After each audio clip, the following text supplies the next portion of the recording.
Hello everyone, welcome to Simplest Biology Hub. I am Sharmila and today we are going to discuss about the one subtopic of the reproductive health. इसमें STDs हमने last video में देखा था बेटा, sexually transmitted disease. उसके अंदर हमने ads के बारे में भी बात की थी. It is a non curable disease, but now we are talk about AIDS in detail because sometimes question is arises in the form of short note from this area. तो एड्स के बारे में हम थोड़ा सा डिटेल यहाँ पे देखते हैं. तो may be this is the last video of this lesson, but इसके अंदर हम एड्स के बारे में पूरा जानेंगे बेटा कि किस तरह से होता है, उसकी ट्रीटमेंट क्या होती है, उसका सिम्टम्स क्या होता है, क्या कॉजेस होते हैं उसके, इस तरह का. So it is one of the type of STDs, that is the sexually transmitted disease as well as it is non-curable disease. Mean इसके ऊपर कोई भी प्रकार की दवाइयाँ अभी तक आपके उपलब्ध नहीं है. So the full form of the AIDS is acquired immunodeficiency syndrome. It is the most important part because full form के ऊपर क्वेश्चन पूछा जाता है आपका, and it is caused due to the HIV virus. HIV virus, the full form of the HIV virus is human immuno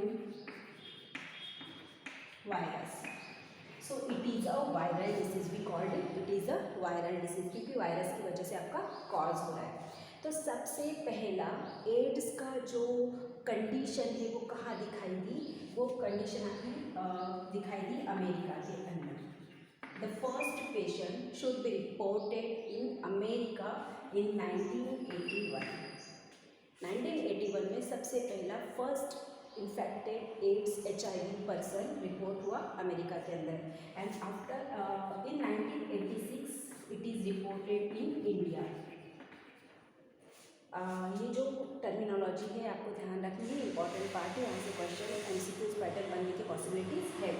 तो इन 1986 में India के अंदर सबसे पहला आपका HIV पॉजिटिव का पर्सन दिखाई दिया. And which area? It is in Chennai. Chennai के अंदर आपको सबसे पहला इंडियन HIV पॉजिटिव पर्सन आपको मिला.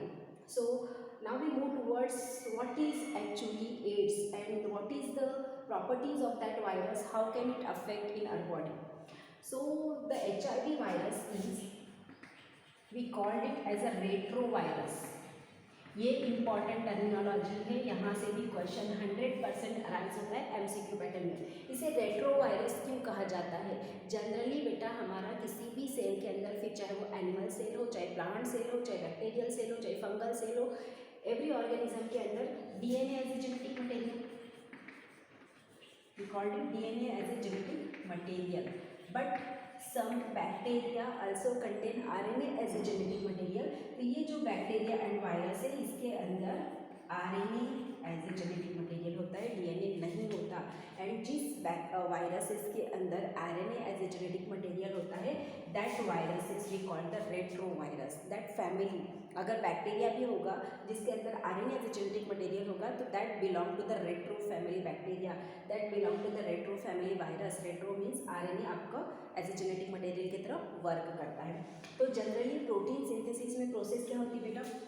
DNA से mRNA बनता है और mRNA से प्रोटीन बनता है, दैट प्रोसेस.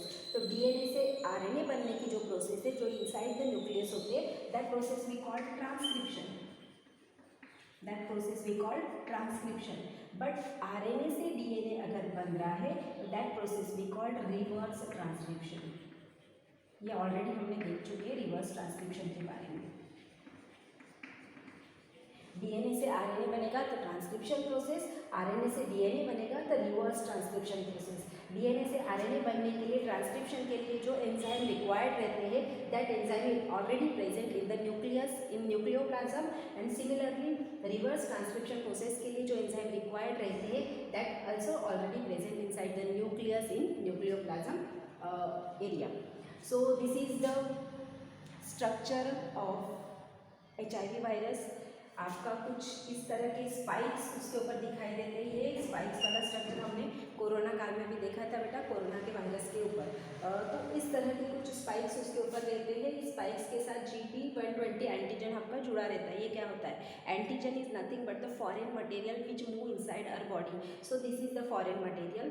जो आपका वायरस के ऊपर स्पाइक के फॉर्म में लोकेटेड है। ये उसकी प्लाज्मा मेम्ब्रेन, ये nucleus, inside the nucleus there is the RNA, RNA is a genetic material, that's why it is called the retro family virus, and nucleoplasm is there, and inside the nucleoplasm some enzymes are present. That enzymes are essential for the reverse transcription process. That's why we called it the enzyme are reverse transcription process. This is the common structure of the HIV virus. So क्या होता है, वो कहाँ पे affect करता है, कैसा transmit होता है और उसके सिम्टम्स क्या होते हैं।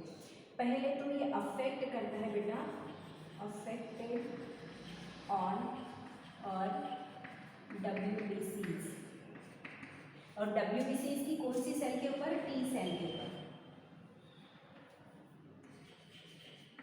WBCs के नंबर ऑफ द सेल्स होती है, हेल्पर सेल, टी सेल, उसके ऊपर अक्सर टी सेल के ऊपर ये अफेक्ट करता है, WBCs को ख़त्म करता है। और WBCs क्या है, हमारी WBCs तो हमारी इम्यून सिस्टम है, और WBCs अगर हमारी इम्यून सिस्टम कम हो जाएगी, ख़त्म हो जाएगी, तो ऑब्वियसली अगर कोई भी साधारण सी बीमारी है, साधारण सा कोई बैक्टीरिया है जो इजीली हमारी बॉडी के ऊपर अफेक्ट नहीं कर सकता, बट क्योंकि हमारे पास इम्यून सिस्टम बची ही नहीं है, उसने हमारे इम्यून सिस्टम के ऊपर ही अटैक किया है, तो कोई भी बीमारी हमें बहुत आसानी से कैप्चर कर लेगी, कोई भी बीमारी हमें बहुत आसानी से होती है। And whenever the number of the disease are caused by the person or group of the disease is caused to the person, that we call the syndrome. So that's why we called it the acquired immunodeficiency syndrome. इसीलिए हमने यहाँ पे syndrome word utilise किया, disease word utilise नहीं किया। एक particular बीमारी होती है तो हम डिसीज यूज़ करते हैं, बट नंबर ऑफ द बीमारीज, number of the diseases at one time, that terminology we use as a syndrome. तो ये हमारी अफेक्ट करता है WBCs के ऊपर, जो हमारी इम्यून सिस्टम को बनाती है, एंड स्पेशली WBCs की टी सेल के ऊपर। ये इंपॉर्टेंट रखना याद में, टी सेल्स अफेक्ट करती है। सो सिम्टम्स क्या दिखते हैं इसके, सिम्टम्स में HIV एड्स के बहुत ही ज़्यादा दिखाई नहीं देते, बहुत ही माइल्ड से सिम्टम होते, तो बहुत बार इसका आइडेंटिफिकेशन भी होता नहीं, और ऐसे माइल्ड सिम्टम के कारण कोई इसका ट्रीटमेंट, आपकी जो जांच रहती है ट्रीटमेंट के लिए, वो भी करवाता नहीं। सिम्टम्स क्या होगा, mild fever, then tiredness, loss of weight, loss of appetite, and etcetera, sometime inflammation and feeling very tired, like that. Very normal symptoms होते हैं आपके, जो नॉर्मल बीमारी में होते हैं, तो बहुत कुछ आपको ज़्यादा दिखाई नहीं देते। बट ये है कि अगर नॉर्मल आपका कॉमन कोल्ड लाइक डिसीज़ है, तो वो पर्सन इजीली उससे अफेक्टेड हो जाता है। So what prevention we have to use, क्योंकि इसके ऊपर दवाइयाँ तो बनी नहीं है बेटा, तो ऑब्वियसली हमें प्रिवेंशन ही करना पड़ेगा। तो प्रिवेंशन क्या करना है, क्योंकि ये सेक्सुअली ट्रांसमिटेड डिसीज है, तो ऑब्वियसली सेक्सुअल कॉन्टैक्ट के दौरान आपका ट्रांसमिट होता है, but rather than the sexual contact, ये आपके ब्लड ट्रांसफ्यूजन से भी ट्रांसमिट होता है। जैसे किसी अफेक्टेड पर्सन का ब्लड किसी नॉर्मल हेल्दी पर्सन को चढ़ा दिया जाए, तो उसकी बॉडी में ब्लड के थ्रू वो इजीली ट्रांसमिट होने की पॉसिबिलिटी है। एज वेल एज आपकी कोई इन्फेक्टेड सीरीन्स का यूटिलाइज किया जाए, तो वहाँ पे भी इन्फेक्शन होने की पॉसिबिलिटीज़ है। तो प्रिवेंशन मेथड में तो सबसे पहले हमें इन चीज़ों का ध्यान रखना पड़ेगा। First one, before blood transfusion check it, means हमें HIV की यहाँ पे जांच करनी पड़ेगी, हमें उसका ब्लड टेस्ट करनी पड़ेगी कि क्या उसमें HIV के वायरस है क्या, एड्स के वायरस है क्या। अगर नहीं हो तो ही ब्लड ट्रांसफ्यूजन किया जाए, अदरवाइज नहीं किया जाए। तो ये किसको करना पड़ेगी, हर एक पर्सन को, जो पर्सन आपका ब्लड ट्रांसफ्यूजन कर रहा है, उस हर पर्सन को HIV की टेस्ट करना यहाँ पे नेसेसरी हो जाता है। Then use disposal syringes. Actually ये जो टर्मिनोलॉजी चल रही है ना बेटा, डिस्पोजल सिरिंज यूज़ करने के, आजकल प्लास्टिक की सिरिंज आती है, आपने देखा होगा, एक बार यूज़ करने के बाद डॉक्टर उसको डिस्कार्ड कर देता है, फेंक देता है। पहले ज़माने में क्या होता था, वो स्टील वाली सिरिंज चलती थी, एक पर्सन को देने के बाद उसको गर्म पानी में उबाला जाता था, फिर दूसरे पर्सन को सेम यूटिलाइज की जाती थी। बट ये जब से HIV एड्स का पता चला है या फिर ये बीमारी है कि लाइलाज बीमारी है या फिर कोई दवाई उसके लिए अभी बनी नहीं है, तो तब से आपका डिस्पोजल सिरिंज का यूटिलाइजेशन ज़्यादा बढ़ गया है। आजकल कोई वो तामझाम नहीं करता कि स्टील की सिरिंज यूज़ करिए और फिर उसको बॉइल्ड करा एंड डिसइंफेक्टेंट करा, that condition is totally finish now. So use the disposal syringe. Third, use condom during sexual contact. अब यहाँ पे भी कंडीशन अप्लाई होती है कि सेक्सुअल कांटेक्ट के दौरान आपको कंडोम का यूटिलाइज कर सकते हैं, करना चाहिए, but actually when ever you have only one partner, अगर एक पार्टनर के साथ आप सेक्स करते हो तो उस दौरान आप कंडोम नहीं भी यूटिलाइज करते हो तो इतना ज़्यादा इफेक्ट नहीं होता। बट अगर आप मल्टीपल पार्टनर के साथ सेक्स करते हो तो उस दौरान आपको कंडोम को यूटिलाइज करना ज़रूरी है, क्योंकि मल्टीपल सेक्स के दौरान वो आपका ट्रांसमिट होने की पॉसिबिलिटीज़ वहाँ पे ज़्यादा होती है। Then again, test of pregnant ladies. क्यों? क्योंकि मदर के थ्रू बच्चे के बॉडी में, फीटस की बॉडी में भी ट्रांसमिट होने की पॉसिबिलिटीज़ यहाँ पे होती है।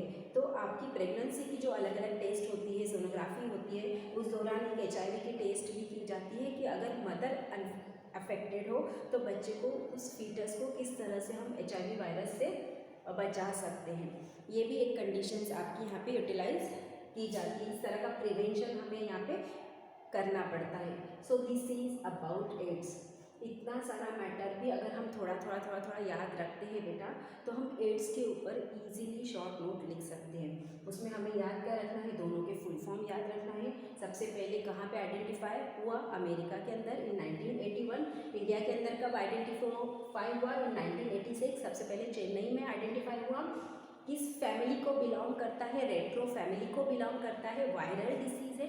रेट्रो क्यों? क्योंकि RNA as a genetic material, और इसमें रिवर्स ट्रांसक्रिप्शन प्रोसेस होती है। रिवर्स ट्रांसक्रिप्शन प्रोसेस कब होती है? जब DNA से RNA बनता है तो ट्रांसक्रिप्शन प्रोसेस इज देयर। जब RNA से DNA बनता है, that we call the reverse transcription process. So that's why for the reverse transcription process the necessary enzymes are present in the nucleoplasm of that virus and affected in our WBCs। WBCs की specially T cells के ऊपर affect करता है, जो antibody बनाती है। T sales का काम क्या है? एंटीबॉडी बनाना। तो एंटीबॉडी क्या होती है? हमारी किसी भी बॉडी के अंदर कोई फॉरेन मटेरियल जाता है इन द फॉर्म ऑफ एंटीजन, उसके खिलाफ एंटीबॉडी बनती है और उसको रेजिस्ट करती है। तो अब ऑब्वियसली अगर ये एंटीबॉडी बनाना ही बंद करती है तो हमारी बॉडी की रेजिस्टेंस यहाँ पे खत्म हो जाएगी। सिम्टम्स जो बहुत ही कॉमन सिम्टम्स है वो दिखाई देते हैं, and these are the preventive methods. इतना अगर हम लिखते हैं तो 100% आपको यहाँ पे फुल नंबर मिलने की पॉसिबिलिटी है। छोटा सा टॉपिक है, इम्पॉर्टेंट है, मोस्ट ऑफ द टाइम आपका एग्जाम पॉइंट ऑफ व्यू से पूछा जाता है। यहाँ पे हमारा रिप्रोडक्टिव हेल्थ वाला जो लेसन है वो कंप्लीट होता है। Near about all the things are completed here. तो हमारा जो नेक्स्ट वीडियो होगा उसमें हम नेक्स्ट लेसन के साथ आएंगे और नेक्स्ट लेसन के बारे में डिस्कस करेंगे। बट अगर आपको मेरे वीडियोस की लिंक कंटिन्यूशन में चाहिए, एज वेल एज आपको शॉर्ट नोट्स चाहिए या फिर नोट्स चाहिए जो इम्पॉर्टेंट हो आपकी स्टडी के लिए, तो इस वीडियो के डिस्क्रिप्शन बॉक्स में आपको लिंक मिल जाएगी बेटा। वहाँ पे टेलीग्राम की लिंक है, अगर आप उसको ज्वाइन होते हो तो आपको short videos as well as आपका जो मटेरियल है, study material in the form of short notes, in the form of lengthy notes, वो सभी का सभी यहाँ पे अवेलेबल हो जाएगा। Thank you everyone.